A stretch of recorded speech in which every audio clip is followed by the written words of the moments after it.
A verdade por trás da ilusão do rei do rock. Eles eram o casal dos sonhos. Priscilla Presley, a beleza de porcelana, e Elvis, o inatingível rei do rock and roll. Uma imagem forjada na mente do público, brilhando com lantejoulas e flashes de câmeras. Mas por trás de todo esse glamour, escondia-se uma realidade muito mais sombria, uma história que Priscilla, aos 80 anos, finalmente se atreve a contar. Ela tinha apenas 14 anos quando conheceu o ídolo. No dia de seu casamento, aos 21, ela já havia sido meticulosamente moldada à imagem que ele desejava. Mais que um casamento, era uma performance. Agora, a matriarca da família Presley quebra o silêncio, revelando o que a levou a se afastar do homem que o mundo conhecia como o rei. Da humildade ao trono do rock. Antes de Graceland, antes dos ternos de diamantes e dos hotéis de corações partidos, Elvis Presley era apenas um garoto tímido com uma guitarra e um sonho, escondido nas estradas rurais de Tupelo, Mississippi. Nascido em 8 de janeiro de 1935, filho de Gladys Love e Vernon Presley, Elvis chegou ao mundo apenas 35 minutos depois de seu irmão gêmeo, Jesse Garon, que infelizmente nasceu sem vida. Essa perda, uma sombra persistente, marcou a casa dos Presley. Elvis, profundamente ligado aos pais, desenvolveu um laço inquebrável com Gladys, que se tornou sua âncora, e ele, o mundo dela. A pobreza era uma companheira constante. Vernon, pulando de emprego em emprego, mal conseguia manter a família à tona com a ajuda do governo. A situação piorou drasticamente quando Elvis tinha apenas 3 anos. Vernon foi preso por 8 meses por falsificação de cheques e eles perderam a casa. A sobrevivência era o seu modo de vida desde o início. A música chegou cedo em sua vida. A Igreja da Assembleia de Deus, que a família frequentava, foi seu primeiro contato com o som do gospel. Uma influência que mais tarde se fundiria em seu estilo inconfundível. No primeiro ano, em 1941, ele era apenas mais um garoto na escola East Tupelo Consolidated, descrito por seus professores como mediano. Mas algo estava se formando dentro dele. Aos 10 anos, ele subiu pela primeira vez a um palco na feira e exposição de laticínios do Mississippi, Alabama. Ele cantou Old Shep e ficou em 5º lugar. Mais tarde, ele se lembraria daquela apresentação com uma mistura de timidez e insegurança, mas com a clara sensação de que algo dentro dele queria mais. Nesse mesmo ano, ele recebeu sua primeira guitarra como presente de aniversário. Ele não teve aulas formais, em vez disso, observou, aprendendo com seus tios e com o pastor de sua igreja. Embora tenha confessado uma vez que nunca se sentiu confortável o suficiente para cantar em público, considerando-se muito tímido para os holofotes, ele continuou a praticar incansavelmente. Em 1946, ao se mudar para a escola Milam para o 6º ano, ele começou a se apresentar na escola e a levar sua guitarra. As pessoas zombavam dele. Chamavam-no de trash e diziam que ele tocava música de caipira, mas ele continuou a tocar. Ele era obcecado por um programa de rádio local apresentado por Mississippi Slim. O irmão mais novo de Slim, colega de classe de Elvis, uma vez o descreveu como absolutamente louco por música. Slim, percebendo sua paixão, ensinou-lhe alguns acordes e até conseguiu 2 apresentações ao vivo para ele na rádio. Na primeira vez, Elvis ficou paralisado pelo pânico do palco, mas conseguiu superá-lo e voltou na semana seguinte para cantar. Em 1948, a família arrumou as malas e se mudou para Memphis. Nova cidade, nova escola, L.C. Humes High School. Elvis não era exatamente o garoto de ouro. Na 8ª série, ele tirou um C em música. Sua professora até lhe disse que ele não tinha voz para cantar. No dia seguinte, ele apareceu com sua guitarra e cantou Keep Those Cold Icy Fingers Off Me na frente da classe inteira, provando que ela estava errada. Mesmo assim, ele se manteve discreto. Alguns colegas zombavam dele, chamando-o de filhinho da mamãe, e ele raramente cantava em público. Mas em casa, sua obsessão por música era total. Em 1950, ele começou a praticar mais seriamente com Lee Danson, um vizinho, e a improvisar com alguns jovens locais, dois dos quais, Dorsey e Johnny Burnett, mais tarde, ajudariam a ser pioneiros do rockabilly. No terceiro ano do ensino médio, o garoto que antes passava despercebido começou a se destacar. Não era apenas a música, era sua imagem. Ele começou a deixar as costeletas crescerem, a pentear o cabelo para trás e a usar roupas chamativas que havia admirado na Beale Street. Ele idolatrizava as roupas da Lansky Brothers e finalmente começou a aparecer na escola vestido como se fosse o dono do lugar. Em 1953, no show anual de Humes, Elvis finalmente teve seu momento. Ele cantou Till I Waltz Again With You, e a multidão ficou chocada. Ninguém sabia que ele podia cantar. Ele disse uma vez que nunca tinha sido popular na escola e que até havia reprovado em música. Mas depois daquele show, tudo mudou. Os aplausos abriram uma porta para ele, uma em que ele vinha batendo secretamente por anos. Elvis nunca aprendeu a ler música. Ele tocava tudo de ouvido, passando o tempo em lojas de discos apenas para se embeber dos sons. Ele era fã de Hank Snow e obcecado por lendas do country como Roy Acuff, Ernest Tubb e Jimmie Rodgers. Mas seu estilo de balada foi fortemente inspirado pelo cantor gospel Jake Hess, cuja influência seria sentida em cada nota lenta e melancólica que Elvis um dia gravaria. Ele frequentemente participava de shows de gospel noturnos no centro da cidade, onde grupos de gospel brancos cantavam músicas profundamente enraizadas em hinos negros. Ele absorveu tudo. Ele não se limitou ao country ou ao gospel. Elvis sintonizou uma estação de rádio que se tornaria seu laboratório musical. WDEA em Memphis, uma das primeiras a apresentar música e vozes negras. Ele ouvia o que na época era conhecido como discos raciais, blues, hinos e rhythm and blues com ritmos fortes. Era uma música crua, emocional, que despertava algo profundo dentro dele. Embora só fosse permitida a sua entrada em certos clubes de blues nas noites de brancos, ele absorvia os sons das ruas e das ondas do rádio. Artistas locais como Arthur Crudup e Rufus Thomas deixaram uma marca indelével nele. Seus ritmos, suas vozes, viveram em sua música. Essa colisão cultural, que mais tarde geraria controvérsia, não era para Elvis um ato de roubo, mas uma transformação. Quando se formou em junho de 1953, uma coisa estava clara. A música não era apenas uma paixão. Era seu único plano. O nascimento de uma lenda. Em agosto de 1953, um Elvis Presley adolescente e tímido entrou no Memphis Recording Service, um estúdio modesto administrado por Sam Phillips antes de se tornar a lendária Sun Records. Ele não buscava a fama, apenas queria gravar duas músicas, My Happiness e That's When Your Heartaches Begin. Ele afirmou que era um presente de aniversário para sua mãe, embora muitos acreditem que ele só queria se ouvir em um vinil. Mas sua escolha de ir à Sun Records dizia mais do que ele mesmo expressava. Ele queria fazer parte de algo. As gravações não o levaram a lugar nenhum. Ele falhou em audições e foi rejeitado por várias bandas. Mas Phillips não esqueceu sua voz. Em 5 de julho de 1954, algo finalmente se encaixou.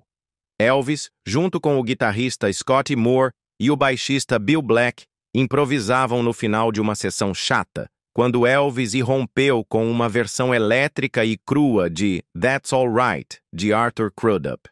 Não foi planejado. Era pura mágica. Phillips o gravou e, assim, encontrou o que ele procurava. Um garoto branco que pudesse canalizar a alma da música negra. Quando o DJ de Memphis Dewey Phillips tocou a música, os telefones explodiram. Os ouvintes estavam convencidos de que Elvis era negro.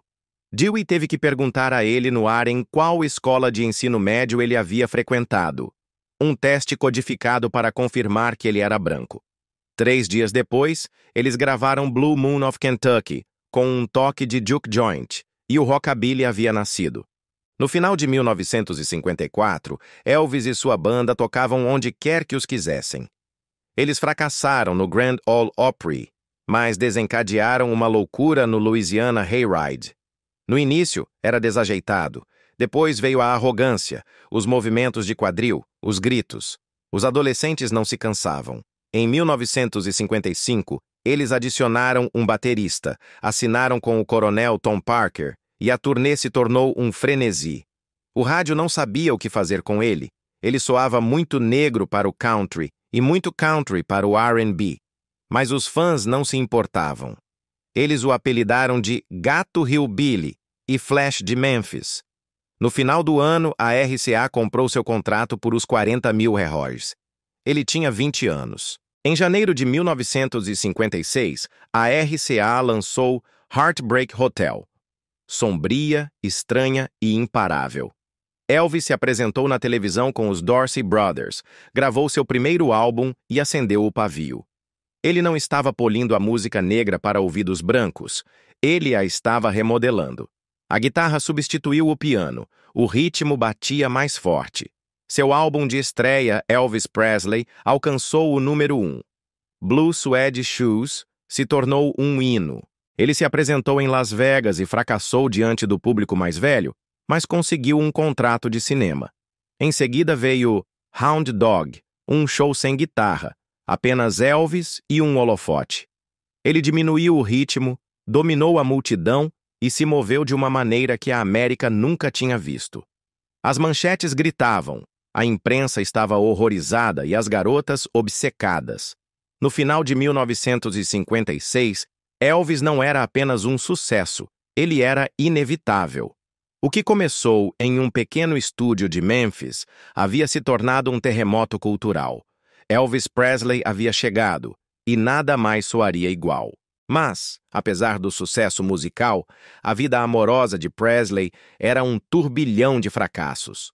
Com um magnetismo inegável, Elvis, o rei do rock and roll, era um imã para as mulheres. A fama, o charme, uma voz que escorria veludo sulista e movimentos que hipnotizavam. Ele tinha tudo. E com isso, um longo rastro de amantes, romances fugazes e corações partidos que se estenderam por décadas. Nos anos 50, Rita Moreno já era uma estrela em ascensão em Hollywood. Sua aventura com Elvis, no entanto, não foi por amor, mas por estratégia. Sua verdadeira obsessão era Marlon Brando, e ela pensou que namorar Presley chamaria sua atenção. Funcionou, mas não sem consequências. Por trás dos tabloides e do glamour, ela achou Elvis chato. A emoção não era mútua. O romance se desvaneceu tão rápido quanto começou. June Juanico foi diferente. Ela o conheceu em 1955 e por um breve e dourado momento pareceu real. Ela não era um troféu de Hollywood. Era uma mulher com os pés no chão, alguém que o lembrava de onde ele veio. Mas a fama tem suas regras, e o coronel Tom Parker não tinha lugar para o amor verdadeiro na agenda de Elvis. Ele queria um Elvis solteiro, comercializável e cercado de estrelas, não de garotas do interior. A pressão aumentou. Mulheres glamurosas eram exibidas a ele como prêmios. Mulheres, paixão e um coração inquieto. O romance com June Juanico parecia o conto de fadas que Elvis precisava. Mas não era o suficiente para o homem que já era uma celebridade. Quando uma de suas pretendentes apareceu em Graceland, no Natal de 1956, June soube que era o fim. Ela arrumou seu coração e partiu. Depois veio Natalie Wood. Parecia o par perfeito para a imprensa. A realeza de Hollywood e o deus do rock. No entanto, a realidade foi tudo, menos glamurosa. Wood ficou perturbada com o relacionamento incomum de Elvis com a mãe dele. Uma noite, ela o viu sentado no colo de sua mãe como se fosse uma criança pequena. Aquilo a chocou. Natalie foi embora, percebendo que o homem que ela pensava ter encontrado não existia. Anita Wood durou mais, 5 anos. Uma personalidade da televisão que Elvis conquistou e integrou em seu mundo, mas nem mesmo ela pôde competir com o que viria a seguir. No momento em que Priscilla Presley entrou em cena, Anitta soube que o jogo havia acabado. Ela não lutou, não implorou. Simplesmente se afastou e deixou ir o homem que não conseguia largar a tentação. E então veio Priscilla, o nome que definiria sua história de amor. O romance deles começou sob as circunstâncias mais polêmicas. Ele tinha 24 anos, ela 14. Ele era uma superestrela estacionada na Alemanha. Ela uma adolescente com tranças. O que começou como visitas tranquilas se tornou um relacionamento secreto. Quando ela se mudou para os Estados Unidos, foi sob instruções estritas, não como sua namorada, mas como uma presença cuidadosamente escondida. Ele a manteve isolada, moldando sua imagem, protegendo a fantasia. Eles se casaram em 1967. Ela tinha 21 anos, ele 32. Lisa Marie nasceu pouco depois, mas o casamento era uma performance. O amor real ficou enterrado sob pílulas, infidelidades e longas noites de solidão. Em 1972, ela o deixou levando consigo a ilusão. Mas Elvis não parou. Mesmo casado, ele perseguia a emoção. Connie Stevens o lembrava como um dos grandes amores de sua vida. Bonito, emocionante, mas perigoso. Com Anne Helm, foi pura paixão em um set de filmagem, escondida do mundo até muito depois de sua morte. Ela se apaixonou perdidamente, ele não. Depois veio Anne Margaret. Viva Las Vegas não foi apenas um filme, foi uma explosão de química na tela. Fora das câmeras, era ainda mais elétrico. Ela nunca mencionou Priscilla em suas memórias, sabendo que algumas coisas eram melhores deixadas sem serem ditas. Peg Lipton também teve sua história, um sonho que azedou rapidamente. Ele beijava como um deus, ela se lembrava. Mas no quarto, tudo desmoronou. Para ela, esse foi o fim. Barbara Lee entrou em sua vida com os olhos bem abertos. Ela conhecia as regras. Sabia que não era a única, mas nunca fez perguntas. O tempo que eles tiveram foi suficiente para ela, sem arrependimentos, sem expectativas. Depois chegou Linda Thompson. Ela era virgem quando se conheceram, mas com o tempo se tornou mais do que uma amante. Uma cuidadora, uma confidente, alguém que viu as rachaduras em sua coroa. Ela ficou mais tempo do que a maioria. Mas nem mesmo ela pôde suportar o peso de seus vícios e dos fantasmas que o assombravam. Finalmente ela se foi, com o coração partido, mas certa de sua decisão. Sheila Ryan foi a próxima. Seus olhares se cruzaram nos bastidores de Las Vegas enquanto Elvis ainda estava com outra pessoa. Não importou. Todos na sala sentiram a atração, mas, mais uma vez, não durou. Ela se afastou. Ele ficou para trás, girando em sua própria órbita. Em 1975, apareceu Mindy Miller. Um encontro casual se transformou em conversas noturnas e intimidade emocional inesperada. Eles tinham algo real até que a vida se interpôs. Ela retornou para a Itália e o capítulo se fechou antes de poder continuar. Sua última relação foi com Ginger Alden, 21 anos mais nova que ele e a última mulher a segurar seu coração. Eles ficaram noivos. Ele fez promessas a ela, mas tragicamente o tempo se esgotou. Ele morreu antes que pudessem se casar. Elvis amou profunda, imprudente e frequentemente.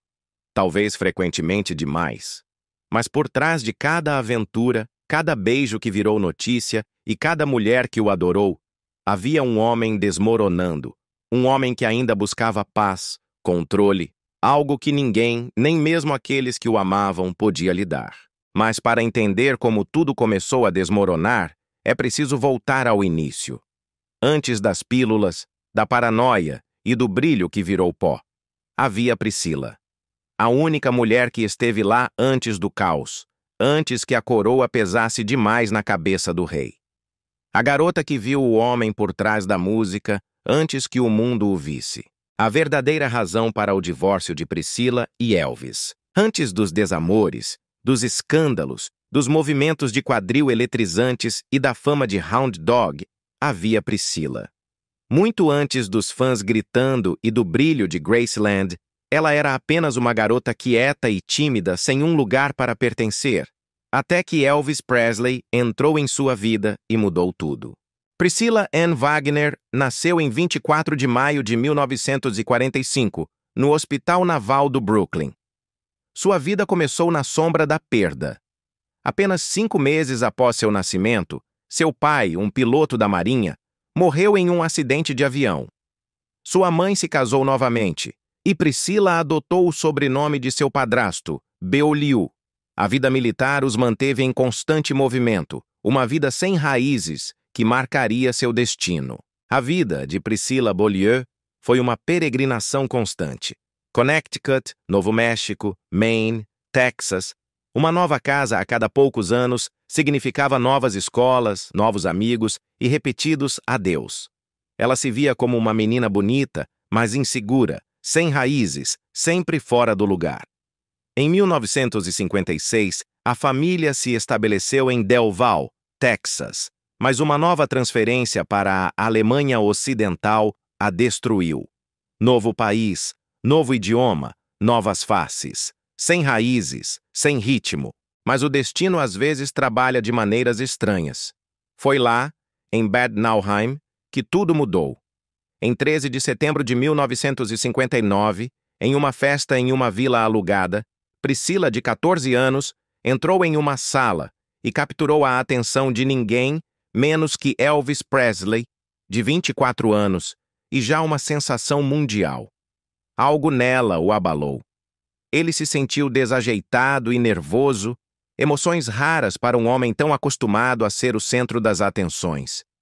Mas ele se recuperou rapidamente, ligou seu famoso charme e, no final da noite, ficou completamente cativado por ela. Seus pais, furiosos, a proibiram de vê-lo novamente. Mas Elvis não ia desistir. Ele fez promessas solenes. Seria respeitoso, seguiria as regras deles e se comportaria como um cavalheiro. Eventualmente, eles cederam. E com isso, Priscilla foi arrastada para um mundo que nenhuma adolescente poderia ter sonhado. Durante os 6 meses seguintes, o relacionamento deles floresceu em segredo, quieto, intenso e profundamente romântico. Mas em março de 1960, Elvis deixou a Alemanha e, com ele, levou o coração de Priscilla. De volta para casa, rumores se espalhavam. Nancy Sinatra, Anita Wood, outras mulheres. Priscilla se sentiu esquecida e descartada. Mas então vieram as cartas, depois os telefonemas. E no verão de 1962, o convite que mudou tudo. Venha me visitar em Los Angeles. Seus pais só aceitaram sob uma longa lista de condições. Cartas diárias para casa, chaperones adultos o tempo todo e uma passagem de ida e volta em primeira classe. Elvis aceitou tudo. O que seus pais não sabiam era que as cartas que recebiam haviam sido escritas de antemão e enviadas por sua equipe enquanto Priscilla era levada para Las Vegas. Essa viagem a Las Vegas destruiu qualquer ilusão. Ela foi apresentada ao caos do mundo real de Elvis. Pílulas para se manter acordado, pílulas para dormir, festas a noite toda, horários implacáveis e luzes ofuscantes. Um homem que se consumia por ambas as extremidades. Mesmo assim, ela voltou. Seguiram-se os natais, depois outra visita, e na primavera de 1963, ela se mudava para Memphis. Ela não tinha nem 18 anos. Seus pais só aceitaram a mudança sob uma condição principal, que Elvis prometesse que um dia se casaria com ela. Ela deveria morar com o pai e a madrasta a poucas ruas de Graceland e terminar o ensino médio em uma escola católica para meninas. Elvis concordou, mas gradualmente os limites começaram a se misturar. Priscilla começou a dormir em Graceland. Seus pertences foram movidos para lá. Em silêncio, sem muita cerimônia, ela se tornou parte da casa Presley. Ela começou a sonhar com Hollywood, em ter sua própria voz e sua própria vida. Mas Elvis foi inflexível. Ela devia ficar em Memphis. Ele estava muito ocupado. Ele afirmou que não era a hora certa. Enquanto isso, os tabloides não tinham problemas em rastreá-lo. Fotos dele e de sua coestrela de Viva Las Vegas, Anne Margaret, estavam por toda parte. Quando Priscila o confrontou, ele desdenhou como publicidade e insistiu que tudo era falso, apenas fofocas para promover o filme. Mas isso se tornaria um padrão. Novas coestrelas, novos rumores, as mesmas negações. Priscila se mantinha em silêncio, não porque acreditasse nele, mas porque temia o que aconteceria se o desafiasse. Então, em dezembro de 1966, veio o anel. Para alguns, foi um pedido de casamento romântico. Para outros, parecia mais um controle de danos, pressão da RCA, preocupação com a imagem pública, talvez até uma cláusula de moralidade. Mas, independentemente do motivo, ela disse sim. O casamento deles aconteceu em 1º de maio de 1977, no Hotel Aladdin, em Las Vegas. Durou 8 minutos. Houve uma coletiva de imprensa, uma recepção de café da manhã de uns 10.000 berrales e uma sala cheia de parceiros de negócios. A maioria dos amigos mais próximos de Elvis não estava na lista de convidados. Os ressentimentos floresceram naquele dia e muitos nunca se curaram. Eles foram em lua de mel para Palm Springs, depois fugiram para seu rancho privado no Mississippi. Apenas os dois, sem equipe, sem mídia, sem caos. Por 3 semanas eles brincaram de ser uma família em paz. Foi o momento mais feliz de Priscila. Ela mais tarde chamaria esses dias de uma fantasia. De volta a Memphis, eles realizaram uma segunda recepção em Graceland para aqueles que haviam sido excluídos do casamento em Las Vegas. Houve sorrisos, fotos e celebração. Mas por baixo de tudo, as rachaduras já haviam começado a aparecer. Pouco depois, Priscila descobriu que estava grávida. Ela não estava pronta, não porque não quisesse um bebê, mas porque temia o que isso poderia tirar dela. Eles tinham acabado de começar a recuperar algo íntimo, algo próximo. Ela tinha perguntado a Elvis sobre controle de natalidade antes, mas ele havia dispensado a ideia, dizendo que não era seguro. Por um breve momento, eles até consideraram o aborto, mas no final, ambos sabiam que não podiam fazer isso. O rei, a rainha e a verdade oculta atrás das portas de Graceland. 9 meses após o casamento, em 1º de fevereiro de 1968, nasceu Lisa Marie Presley. Para o mundo, eles eram a família perfeita. O rei, sua rainha e sua linda filha. Mas dentro dos muros de Graceland, a ilusão estava desmoronando. Elvis afundava cada vez mais em pílulas e paranoia. Priscila ficava sozinha para criar Lisa. Hollywood não parava de chamá-lo e a tentação também não. As infidelidades dele não eram mais apenas rumores, eram um fato. E ela parou de fingir que não sabia, mas Priscila também havia mudado. Ela não era mais apenas a garota de Elvis. Era uma esposa, uma mãe e, lentamente, uma mulher que estava acordando para uma verdade dolorosa. Ela havia passado anos tentando se encaixar no sonho de outra pessoa. O conto de fadas sempre teve sombras, mas agora essas sombras eram mais profundas, mais escuras, mais frias e impossíveis de ignorar. Priscila havia chegado a um ponto em que não podia mais viver nelas. Ela ficou no início, tentou aguentar firme, mas o dano já estava feito. As pílulas, os casos constantes, a lealdade que se esvaía, tudo a consumia. O que finalmente selou o fim foi a completa quebra de confiança. Em fevereiro de 1972, após seu próprio romance com seu instrutor de karatê, Mike Stone, Priscila disse a Elvis que estava de saída. A relação com Stone não surgiu do nada. Nasceu de anos de traição. Elvis também não havia sido fiel. Anos depois, no programa australiano Sunday Night, Priscila revelou: ele não era fiel. Não é que ele tivesse uma pessoa especial, mas quando você está no show business, sempre existe isso. E eu tentei dar as costas para isso, mas eu simplesmente não queria dividi-lo. Simples assim. A separação atingiu Elvis com força.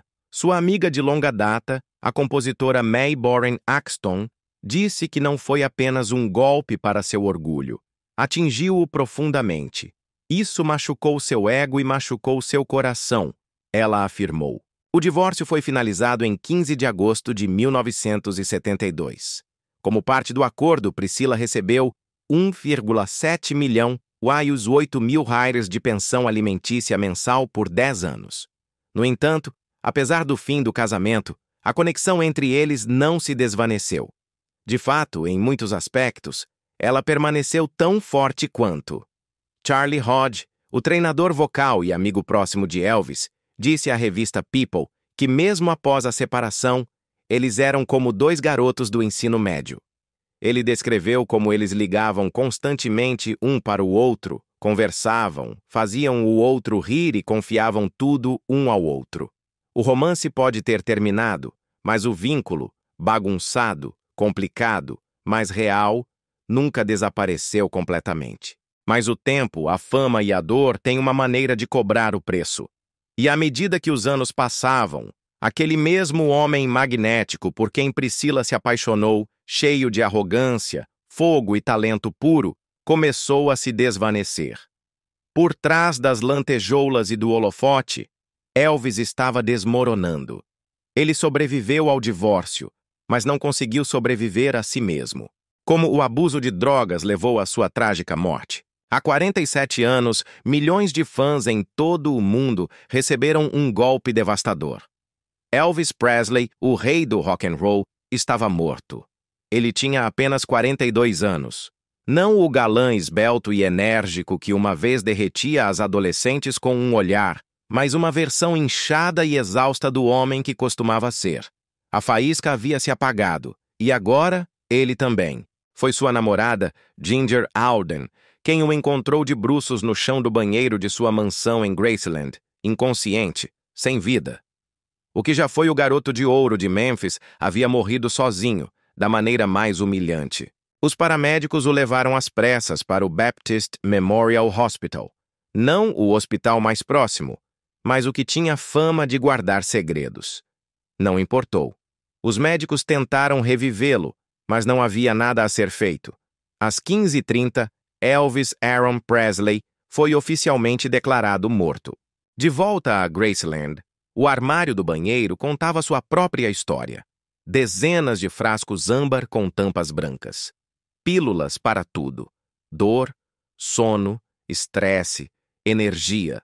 Doses que nenhum médico legítimo ousaria prescrever.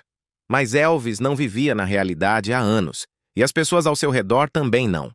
Mais tarde naquela noite, uma equipe de patologistas, os doutores Eric Moorhead, Jerry Francisco e Noel Fuo, passou 2 horas realizando a autópsia. Mas às 20h, apenas um deles, o Dr. Francisco, ousou enfrentar a imprensa.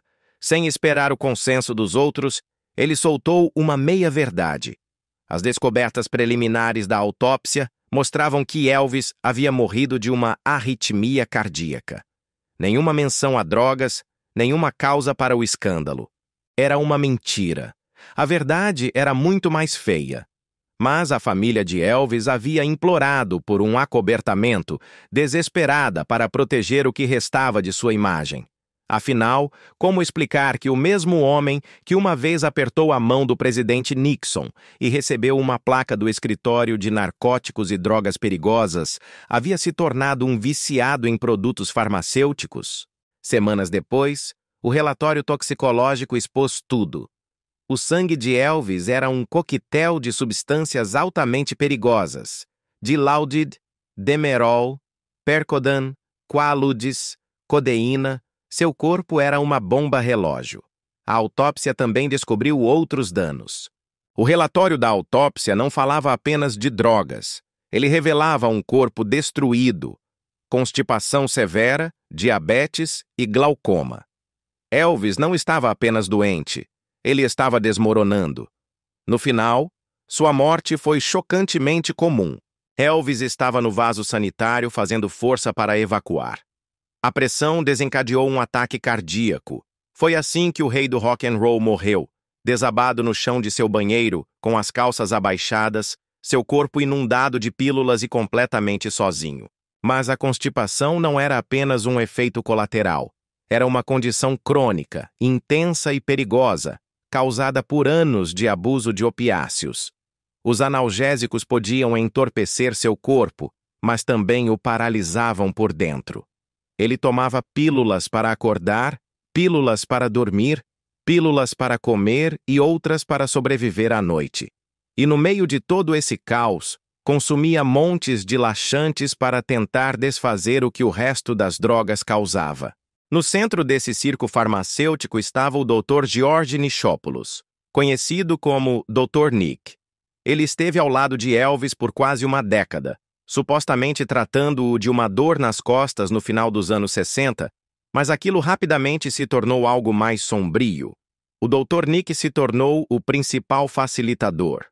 Sob juramento, ele mesmo admitiu: milhares de pílulas, frascos de sedativos, estimulantes e tranquilizantes, e ocasionalmente algumas pílulas de açúcar para enganar Elvis e fazê-lo acreditar que estava obtendo o que procurava.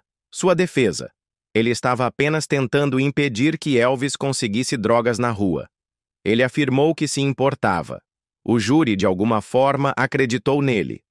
O Dr. Nick foi absolvido, rotulado por alguns como um cuidador mal-intencionado, em vez de um traficante imprudente. Em 1980, ele foi acusado novamente por prescrever em excesso, não apenas a Elvis, mas também a Jerry Lee Lewis.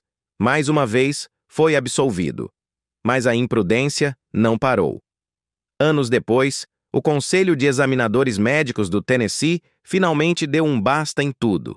Em 1995, sua licença médica foi revogada permanentemente. Tarde demais. A verdade incômoda sobre seu final. E então vieram as teorias. Os especialistas de poltrona e alguns cientistas que afirmavam ter analisado uma mecha de seu cabelo.